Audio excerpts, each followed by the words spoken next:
নমস্কার বন্ধুরা, আজকে আমাদের বাড়িতে রান্না হয়েছে সরু চালের সাদা ভাত। দেখো বাঁশকাঠির এই চালটা আমরা আজকে পেয়েছি 130 টাকা করে কিলো। এখানে বাঁশকাঠির মধ্যে এই সরু চালটা, এই সরু চালের আজকে আমরা ভাত খাবো। অনেকদিন বাদে আবার সাদা প্লেটেও কিন্তু রয়েছে, সাদা প্লেটে আজকে আমরা ভাত খাবো। তার সঙ্গে আজকের বিশেষ আয়োজন হয়েছে লাল লাল করে ধোয়া ওটা খাসির মাংসের ঝোল, বড় বড় ডুমো ডুমো করে আলু দেওয়া রয়েছে। এই বিশেষভাবে তৈরি এই খাসির মাংস, আগে এক পিস আলু দিয়ে দেওয়া হলো এবং সঙ্গে দেওয়া হলো রসালো ঝোল এবং খাসির এই বড় সব থেকে বড় পিসটা। ও মাই গুডনেস, কি সুন্দর! এত বড় খাসির মাংসের পিস কি তোমরা কোনোদিন খেয়েছো?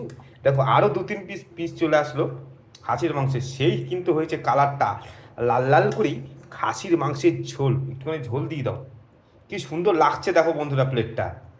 এত সুন্দর খাসির মাংসের ঝোল, এই সরু চালে সাদা ভাতটা খাওয়া হবে। বেশ কিন্তু রকমারি আমাদের প্লেটটা হয়েছে। আর তার সঙ্গে আজকের বিশেষ আয়োজন হচ্ছে এই রায়তা, সাদা সাদা রায়তা। এই রায়তাটাও কিন্তু বিশেষভাবে তৈরি, রায়তা দিয়ে সাদা ভাত দিয়ে খাসির মাংসের ঝোল দিয়ে আজকে আমরা ভাত খাবো।